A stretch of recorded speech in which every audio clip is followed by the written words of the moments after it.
I don't know where everybody else is, but I'm here.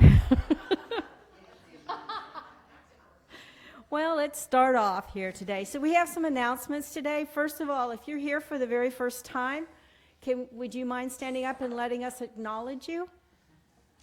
If you don't feel comfortable doing that, we know who you are, so don't worry. Okay, after service today, we'll have, cake and cookies or whatever we have downstairs. So please join us afterwards for hospitality. It's a great chance for us to get together and speak to each other and just share some fellowship. So next Sunday, though, the 19th, is our Soup for the Soul. And that usually turns out pretty good. We usually have about 4 soups. We have bread and cake or cookies and stuff like that, desserts. So if you're interested in being here and want to bring your favorite soup, please do, or bread or a dessert or something like that, and just something for us all to share. And that's a fundraiser. Oh, yeah, and sign up in the library. There's a sign-up sheet. And also just we asked for a $3 love offering. It's a fundraiser for the chapel. We're working towards, doing some maintenance and repair things. We have a new class, and it's going to be conducted by Reverend Julie Applegate, and it is an exploration of the main holidays of Christianity. And the very first one is on the Nativity, which might have been better around Christmas, but still, it's okay, because what's good about it is it explains the symbolism and all of the, the things that are tied to the Nativity. And it's a love offering is the cost. And then October of 2025 is Capital Pride Day. And so between now and then on Saturdays, the next one is scheduled for February 8th, from 11:30 to 3. We're going to have a craft day where we're making little crafts and things like that we can distribute during the Pride celebration. Let's see. And you can find any of the things that I've spoken about. You can find sign-up sheets in the library.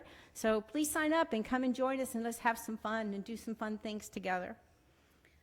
Also, in the back of the pew, there's a little lilac-colored piece of paper that is for prayer request. If you have something that's heavy on your heart or something that you would just like to put into prayer, our practitioners and our ministers, we do a prayer for you if you put a request in the box. And it says treatment box. And the reason we say treatment instead of prayer, Ernest Holmes thought that prayer, like most Christians, religions teach, we're begging and pleading and please give me this and please do this for me and stuff like that. And he didn't like that form of prayer because he feels like since we have volition and we are energy and we're created from spirit, that we just do what we call a treatment. We treat ourselves or the person that we're doing the prayer for. Rather than begging and pleading, we just say what we want and we put it out there, and that's why it's called a treatment. I have to tell you, the first time somebody that was new that came in and wanted a treatment thought I was going to take them into the back room and do some kind of weird treatment on them, and I had to explain to them, well, it's what everybody else calls prayer. So if you have something that you would like to have prayer around, please just put it into the box out here. It's right around the corner here. And we sent out this last week, we sent out membership renewal forms. And this is because the way this church is set up, that membership only lasts a year, and then you just renew your membership every year. So if you want to continue and, to be a part of the center and be a member here, we sent those forms out last week. Now, if you'd like to become a new member, we also have forms out here for that as well. But if you didn't bring your membership form or you don't know where it is or anything, we also have extra ones out here. So please fill them out so we'll know, who's going to be a member of our congregation this year. And also, if you do have grandkids or people or kids yourself, I don't know many of us that do have young kids, but still, we have child care downstairs every Sunday. So if you want to bring them along, they have some place to go. And the Science of Mind magazine for January and February are now available in the library. And I think I've covered it all. I think so, but one last thing from Don. Got a couple of comments from Congress that are going to have birthdays, and they said, we didn't get our birthday song this month yet. Oh. Let's just do that. Okay, does anybody have a birthday in January? All right, there we go. 1, 2, 3, 4. Okay. Well, first of all, happy birthday, but let's sing happy birthday. Ready? Happy birthday to you. Happy birthday to you. Happy birthday, all of you. Happy birthday to you, and many more. Okay. So now I'm going to turn it over to Darcy for our opening song. Oh, goodness. Good morning, good morning. You'll find a sheet in your program that have the words to the song, although I know that many of you will know this song. I grew up not knowing this song, and at one point in my life, I was asked to sing a song from popular church music, and I went to my mother and I said, "Why don't I know these songs?" And she said, "Well, because our church doesn't do this." I was like, "What? Well, where did they come from?" And so anyway, that took a whole 2 days. We sat with the Reader's Digest book of the church songs, and we went through them. And I was like, "Well, these are beautiful." And my mom said, "Yes." And so I learned them because I thought they were wonderful. And then I started singing them, and people went, "That's just old school. It makes me crazy." I was like, "What? Wait, it's beautiful. Have you heard it?" And so I share this morning asking you the same question. Have you heard it? Look at the words. They're absolutely beautiful, and they applied totally to today. They have some beautiful things. So let's all sing in the garden. And please feel free at any time to throw in harmonies, because I know some of you can. Okay? I'm a choir teacher. You all should know this. All right. I come to the garden alone, while the dew is still on the roses, and the voice I hear falling on my ear, the Son of God discloses, and he walks with me, and he talks with me, and he tells me I am his own, and the joy we share as we tarry there, none other has ever known. He speaks, and the sound of his voice is so sweet. The birds hush their singing, and the melody that he gave to me within my heart is ringing, and he walks with me, and he talks with me, and he tells me I am his own, and the joy we share as we tarry there, none other has ever known. I'd stay in the garden with him, though the night around me be falling, but he bids me go through the voice of woe. His voice to me is calling, and he walks with me, and he talks with me, and he tells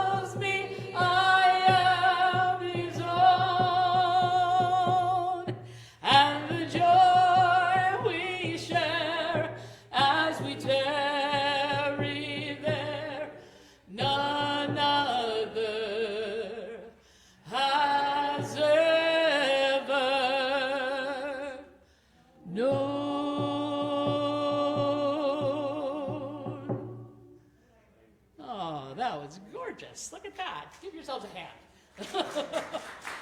Nice. I know.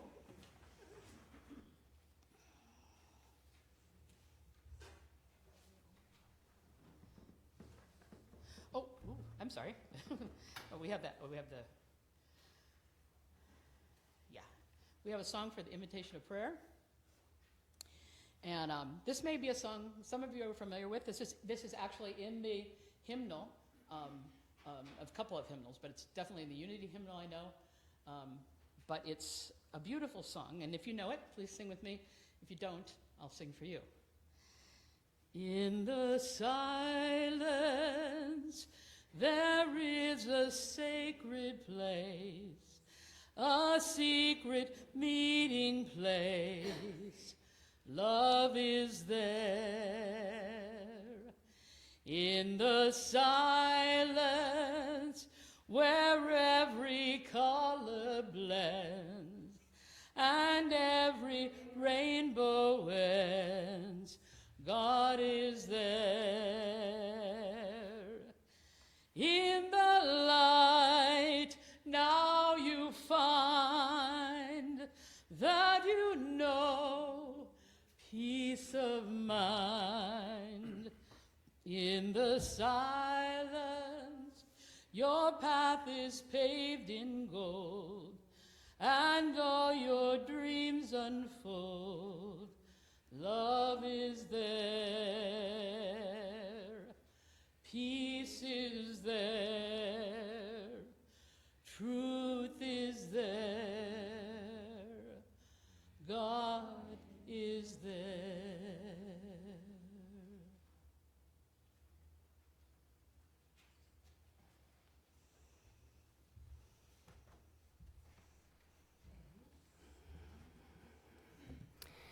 Good morning. Please join me in going within. Knowing there is one mind, one energy, one power. That power is mine now.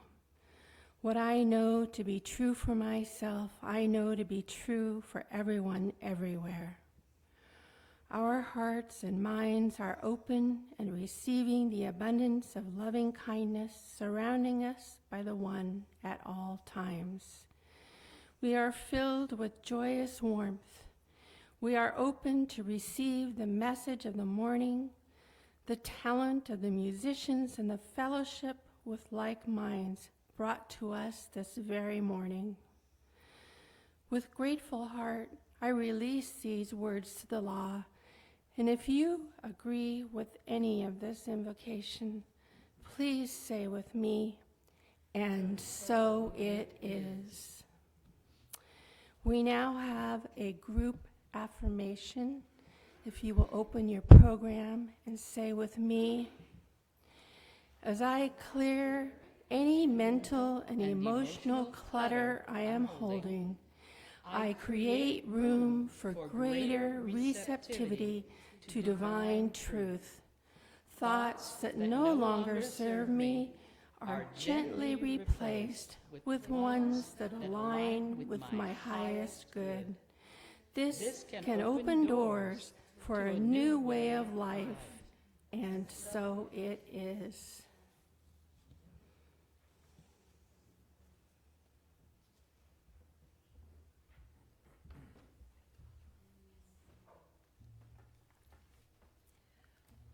Stretching through creativity.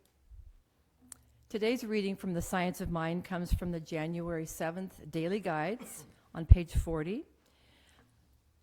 The January theme for these guides is written by Reverend Kelly Robbins, and they focus on stretching our personal boundaries, stretching beyond just the intellectual understanding into making these realities into implementation. Our first quote comes from the Reverend Matthew Fox from his book entitled The Original Blessing. It's a book that celebrates how original ancient Christianity celebrates the sacredness of beauty, compassion, justice, and creativity. He writes, "Fear produces courage. which in fact happens in the midst of fear. Despair produces hope, which is born out of the depths of despair. And vulnerability produces creativity, which requires a capacity to get hurt. And from Ernest Holmes, from This Thing Called You, page 83, we have, remember that the power in you is you. It is itself as you. The more you live, the more completely it is expressed through you. And now the message. Creating is itself the birthing of God. I am unsure where I heard that statement, but I find it beautiful. How many of us see ourselves as creators or artists? Many of us don't recognize that we create throughout our entire lives. Each day, we awaken to a blank canvas, ready to add the brushstrokes of our day. Whatever colors we use and whatever medium we choose, there is no right way and no wrong way to express. From the clothes we wear to how loving or generous we choose to be, our presence is an act of creation. It is empowering and essential that we recognize ourselves as a creative force in the universe. The divine is expressing as us, through us. Allowing yourself to be vulnerable moves you to a space where, yes, you might be hurt. It can be scary. At the same time, when you are vulnerable, you open yourself to connect, to feel and authentically be yourself. Others are drawn to this vulnerable, authentic you because their hearts yearn for it as well. We stretch ourselves on our human canvas by daring to be ourselves. We become more powerful when we are vulnerable enough and creative enough to be authentic and to live in this place of being unabashedly ourselves. The more we live this way, the more connected to God we are. The more we stretch to embrace the creative expression of God that we are, the more possibilities open for us to live lives of love, generosity, and beauty. And to close with this affirmation, my life is art. I honor and recognize myself as the creator. Thank you.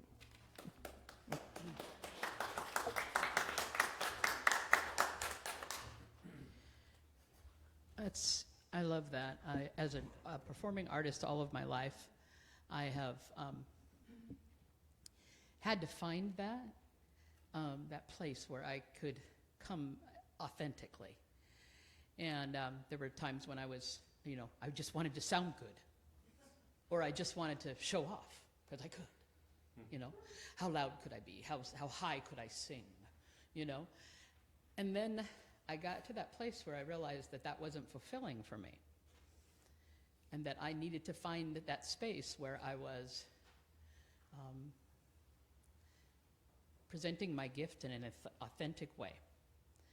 And in order to do that, I had to quiet all of the noise from the world.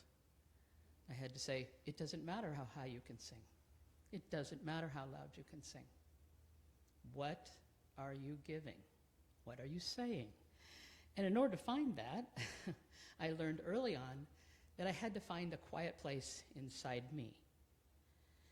And so this song, when I first heard it, friends of mine were singing it, and I thought, ooh, that's what I want. And it says, there is a quiet place far from the rapid pace where God can soothe my troubled mind, sheltered by tree and flower, there in that quiet hour, With God, my cares are left behind. Whether a garden small or on a mountain tall, new strength and courage there I find.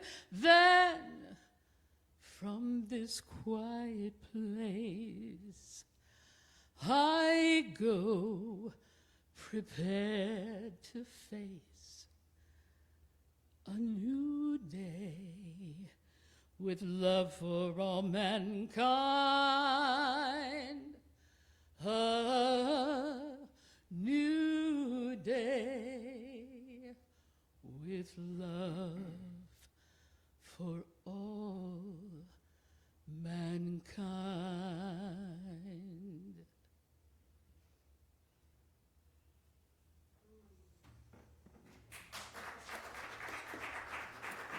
So now I'd like to introduce a man that is so vital to this center, a man that does so much for us, that works behind the scenes a lot more than you think, not just on Sundays up here.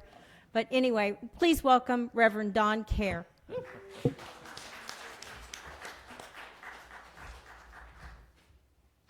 Wow, thank you.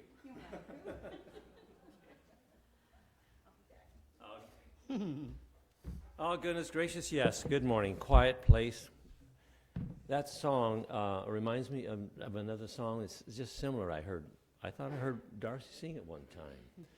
I will make a quiet place within my mind. I will make a quiet place within my heart. And there I will wait for the blessings to unwind. I don't know. Maybe I've just dreamt that, maybe. All right. I just want to say good morning, everyone. Welcome to Woodland Chapel. Wow, this is a great place to be. You know, I'm so glad you could be here today because you could be anywhere else. I'm glad you decided you want to come and join and be in this sweet community. That's what I like to call it, a sweet community. There's a sweetness about everyone who comes here, something they bring with them, I guess. Our practitioners, aren't they wonderful? If you're here for the meditation, how just, quietly sweet that was. Well, anyhow, you can see, before we get started this morning, you can see in the program there where it says the topic is going to be making space for it. I have no idea what that means, but it says making space for it. So I want to speak to something that has been circling in my brain for a while.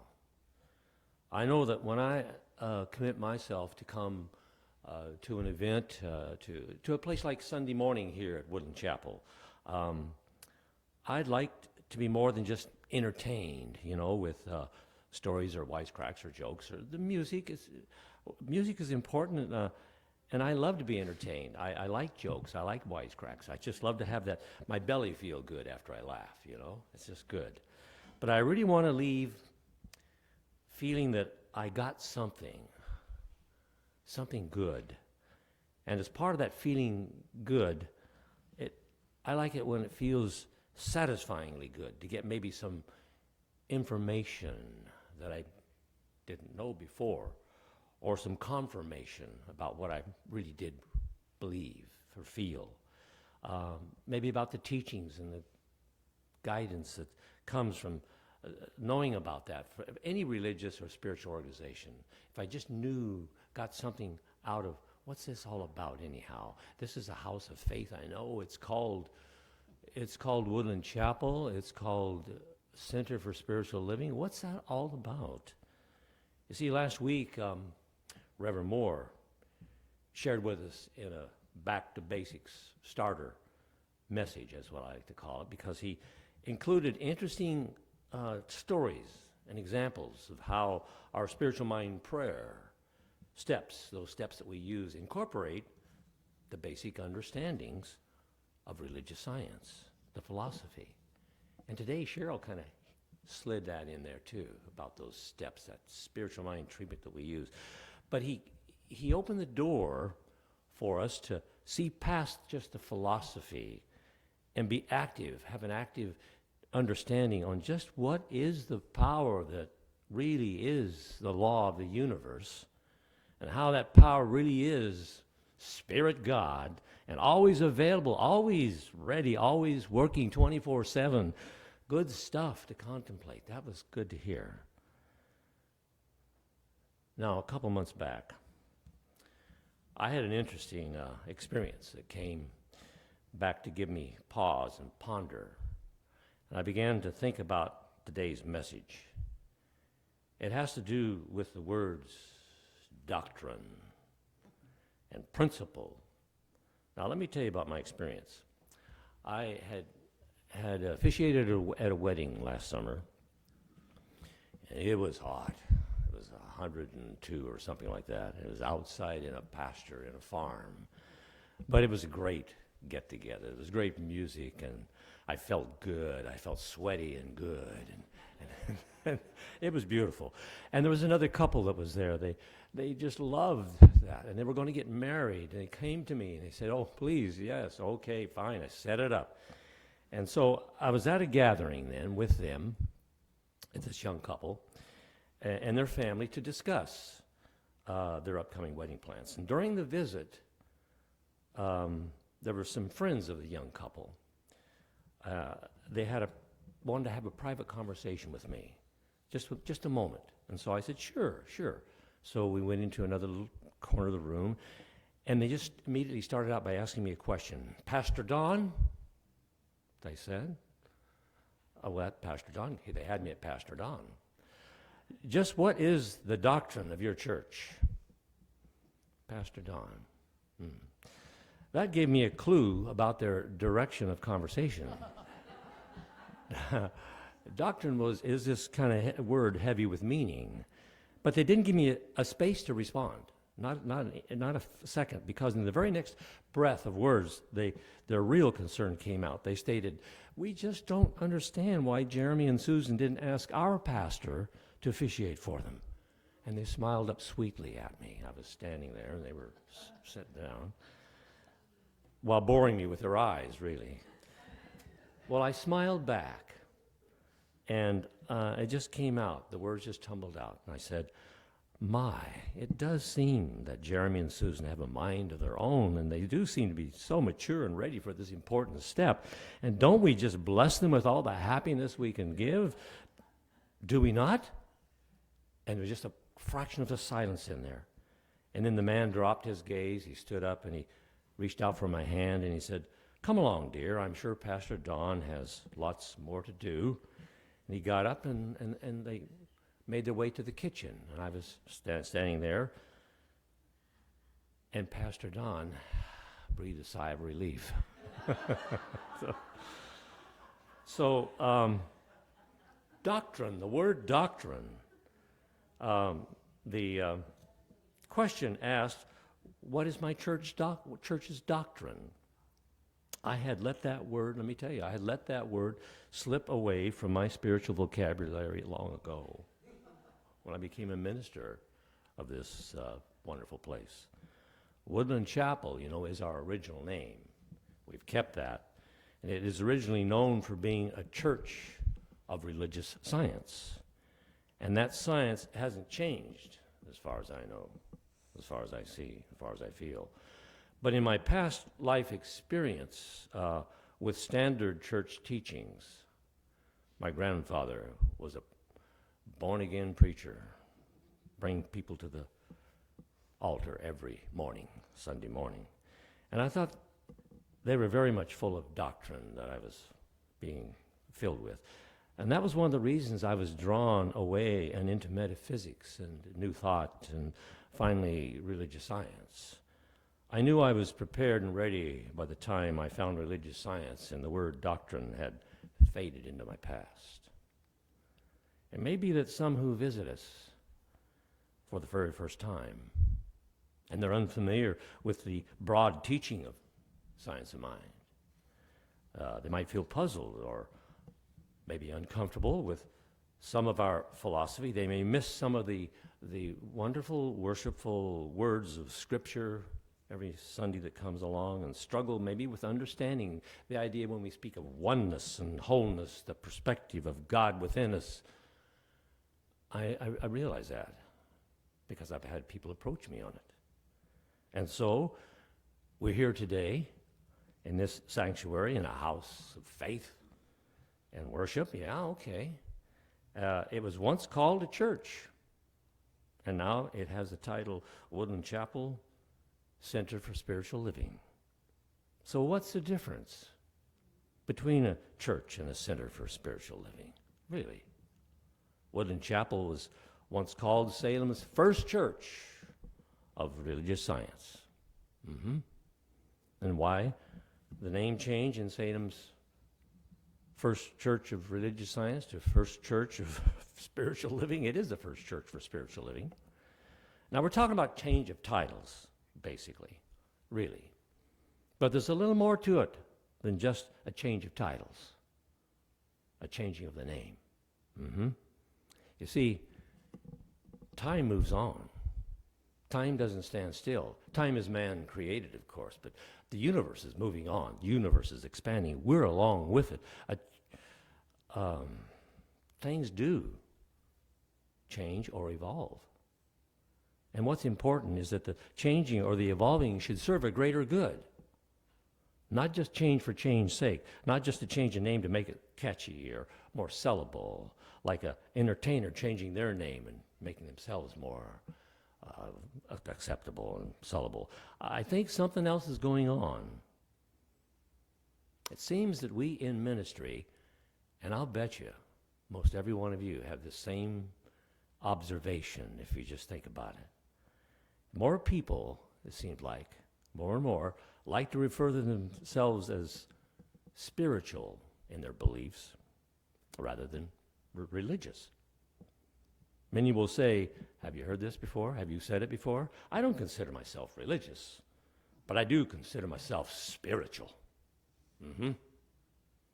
Many will say that, and they have meaning behind that. But so here's the way I look at it. Perhaps the word spiritual has evolved from this older intellectual sense of like spiritualism and supernatural and spirits and whatever, to maybe encompass a deeper abstract perspective of what is usually called religious doctrine. Are we renaming? What are we doing? These are beliefs and practices. Many times we now use the word spirit in place of God, do we not? I want to tell you something. There was a time when I couldn't say the word God anymore. I could not utter it. But I changed. But I do say spirit, the divine mind, universal intelligence. You see, I think our ears are becoming attuned to different language as we evolve from words like doctrine, church doctrine, and perhaps the word doctrine in our science of mind and other New Thought organizations is just evolving into spiritual principles. It may be we can call these spiritual principles guiding beliefs rather than binding beliefs without the thou shalls and thou shalt nots. And so what really would be the difference between church doctrines and spiritual principles? Both have core beliefs. Absolutely. Doctrine is, I think, more like maybe like a commandment. Sometimes it can be more like a demandment. That's my own personal experience. To belong to a certain religious church, it is necessary usually to follow and accept a particular church doctrine, one that's how they interpret Bible scriptures and latches onto that to become their brand. I mean, there is a difference between Methodist, Baptist, Mormon. There is a difference because of the perspective of the leadership, whatever it may be. Okay. What about spiritual principles, using that word? I heard one New Thought minister put it this way.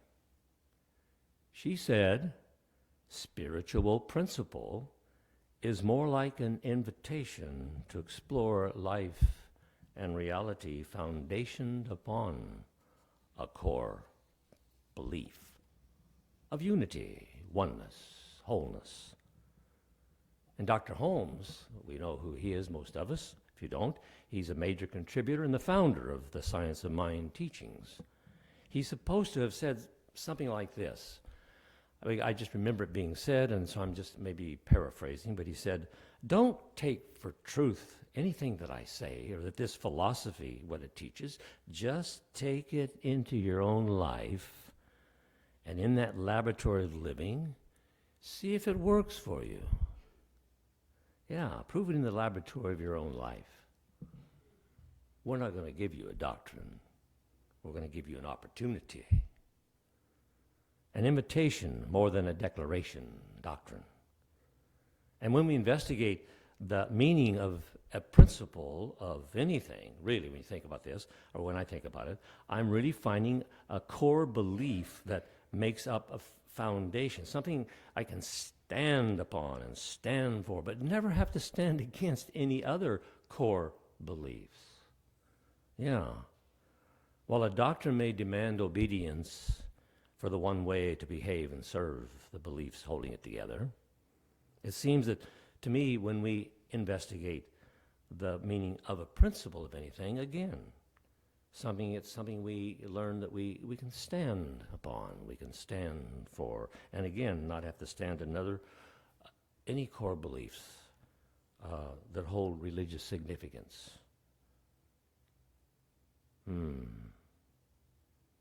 Well, anyhow, I'm close to going down a side path into a rabbit hole, so I'm going to back off. I want to get back to the topic of the possibility for making space for it. What's that in our program there, as you can see. I'll get a good drink of water, and that is water. Okay, so let's take the word it, is meaning the thing itself, what so many call God, and what Reverend Moore clarified last Sunday in his message about God's nature being our nature. The title shown on today's program just simply says it, making space for it, okay? Making space within our entire beingness, our being human, and realizing that what Reverend Moore pointed out last week, what is stated in the Science of Mind introduction of a wonderful book called The Science of Mind. There's a 4 chapters kind of. There are 4 of them for each Sunday of the month of January. And usually the Science of Mind churches have every year, every turning over of the year, gone into those 4 principles again to remind us. We haven't been doing that lately. We'll start doing some of that maybe. It starts with the discussion, though, of the thing itself, the God self. And now today, maybe stretching ourselves, we had a nice reading up here about that, making space for it, God, to be consciously awakened within ourselves and explore into the way it works, the way God works. Shannon read from that Science of Mind magazine this morning where it's stated in there that we stretch ourselves, we seem to stretch ourselves on out across our human life canvas like an artist by daring to be ourselves, to be who we really are, true nature. And thereby, we then can craft a life. Not just live a life or make a life, we craft a life. We have the co-creative artistry to do that. Now, I think the simple lesson in that could be from exploring the principles of the way God works, the way it works, realizing that it's all love. Yeah, love enfolding all creation, including, of course, you and me. And there's a universal law that we're discovering that makes certain the way for love to unfold and to embrace and enfold all life. The love of God enfolds us. We say that every morning. You'll hear us say that later this morning. All is love. All is law. Helping the lesson continue with our discovering that there is one life back of everything that lives. We've heard that this morning already. Living within all life is universal life, an intelligent, infinite flow of spiritual power, universal mind power, God power, and it's so certain in the way it works that we have named it law, the law of the universe, the law of God, the law of attraction. We put that word law in there because we know it's the way it works. Now, metaphysicians have always held that wholeness reigns through this love and law. And I've heard it proclaimed by practitioners and ministers that this universal law is so reliably dedicated to fulfilling all of our desires that its God power is literally conspiring to bless us with that good, all good. But here's the kicker. Here's the deal. You know where I'm going, I'm sure. If you don't, you've heard it, you recognize it from already hearing it this morning. Humans who study this, what we call this practice, and make sacred space to apply the spiritual practice of this way it works, this thing itself, this God infusioned divine intelligence, the power of co-creation, just gets you going when you start talking about it, that it's working for us only by working through us. Remember hearing that already this morning? And we really step into this our self-mastery. This is what it's called, not self-control, self-mastery of planning heaven on this earth. All of us creating this world that can work for everyone, everything, every being, everything.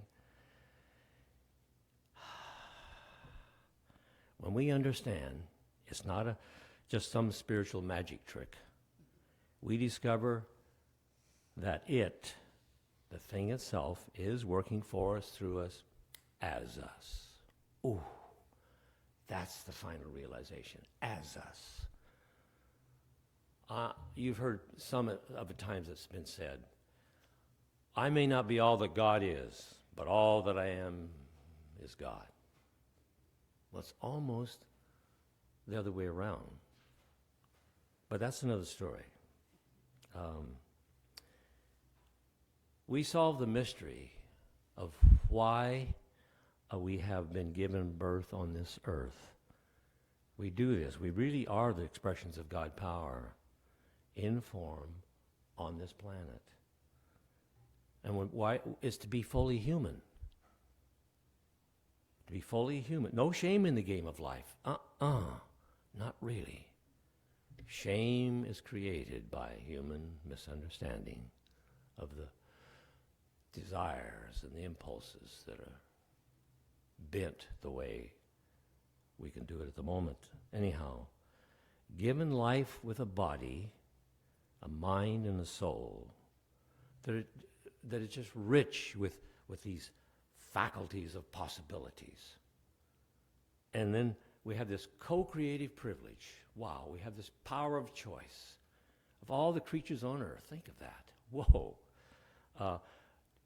This is to become fully awakened and then use this power to become who we were born to be. It's only when we recognize our true us as it, when we see how, we then see how there's no great, no small in the eyes of God, in the divine.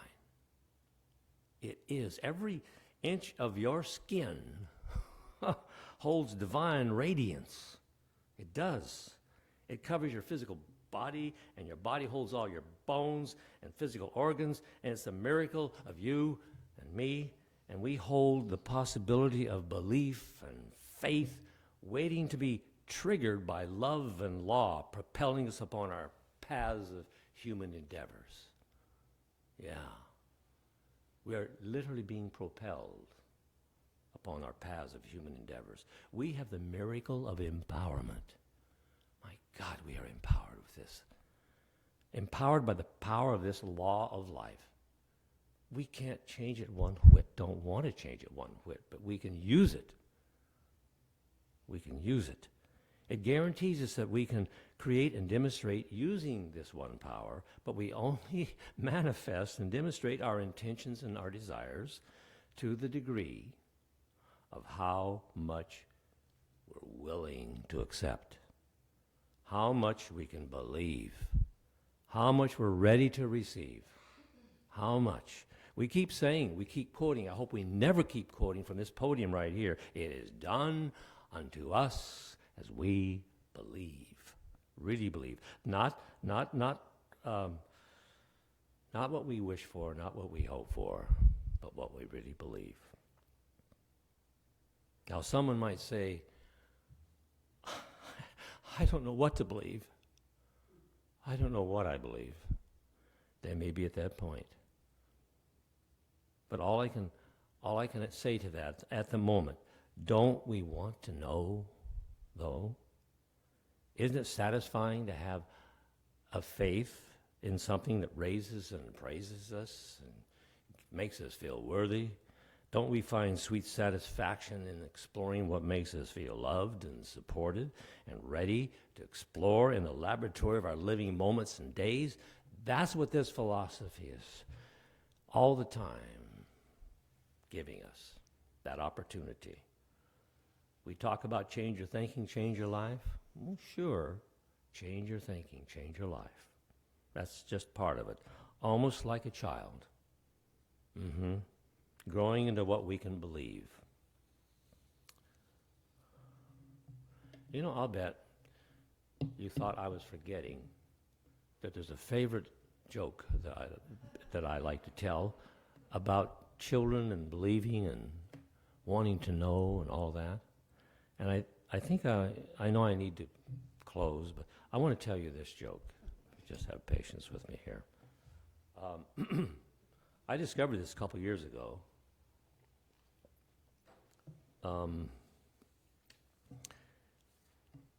At the Henry Street Hebrew School, the rabbi finished the day's lesson.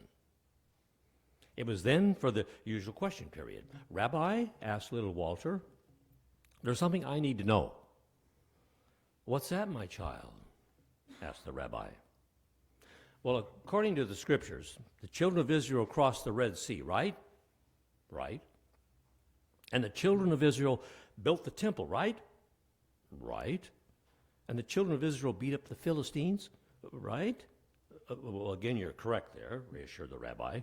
And the children of Israel fought the Egyptians, and the children of Israel fought the Romans, and the children of Israel built the temples, and they're always doing something important, right?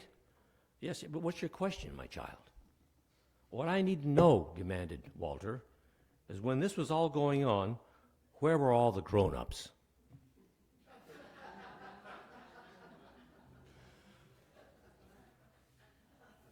I'm going to close on that. Thank you for being here, and we'll move along in the morning. Amen.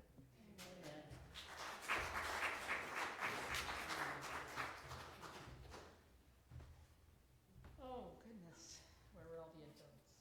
Good question. This song, when my mom gave this to me, I thought it was a little blasphemous at first. Stay with me. Sometimes I think we make too much over our search for God. Oh, we build a building and declare Him there.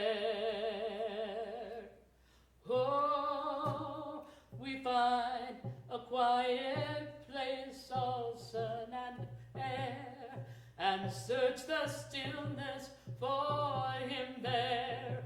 But where is God? God is everywhere. Oh, in busy places where we meet, in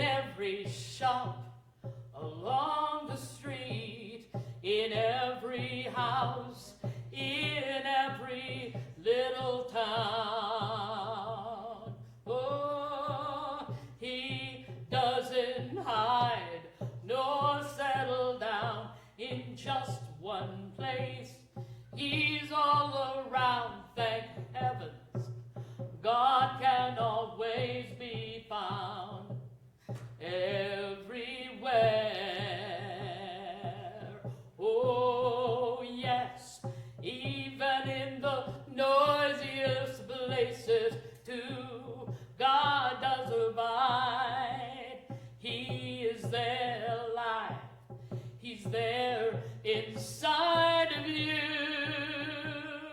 Oh, it's such an inner secret joy to talk with God, to know His peace, to feel His loving Spirit bless our ways, and to see within our busy days the evidence of God's loving ways, and so is sense that God's presence is everywhere. And so I sense that God's presence is everywhere. Sing that line with. And so to sense that God's presence is everywhere.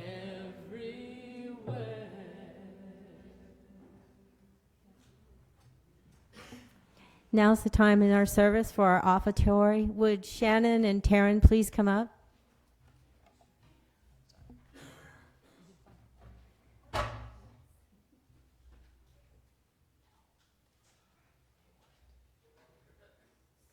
Today, in your program there's a blessing, an affirmation that we say. It starts out with divine love.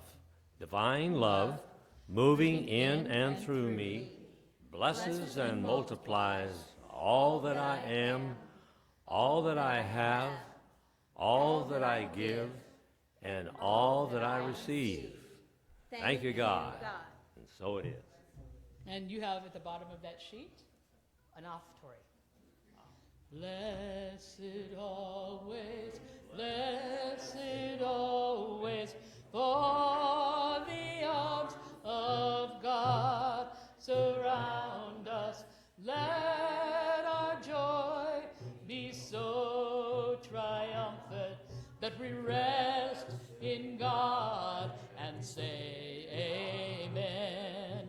Blessed always, for the arms of God surround us.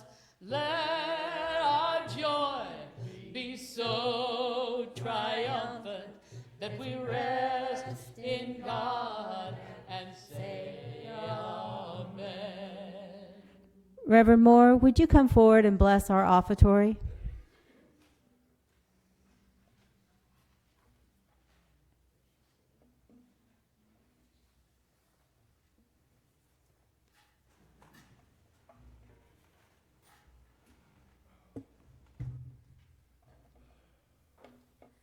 The time for blessing is now.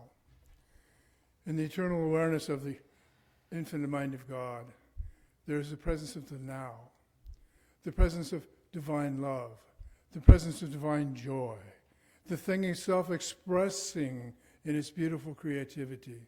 And each of us is that gift made real, that givingness of the divine made alive and full of energy, and we share it. We share it with one another as we share it with this chapel. So join me in giving thanks for the wonderful, magnificent abundance that is manifest here today. And let us say together, and so it is. Now would you join me in the prayer of protection that's at the bottom of your page in your program? The light of God surrounds us. The love of God enfolds us. The power of God protects us. The presence of God watches over us. Wherever we are, God is, and all is well. Let's stand and sing. Let there be peace on earth.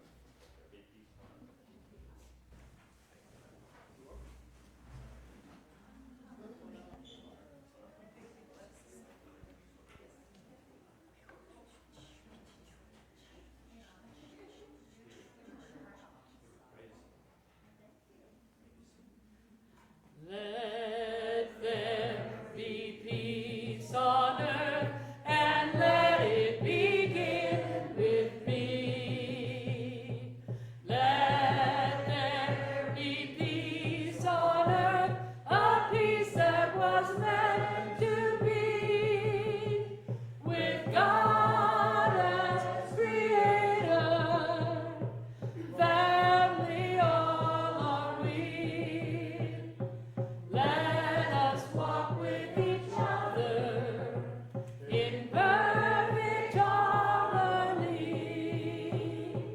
Let peace begin with me. Let this be the moment now. With every step I take,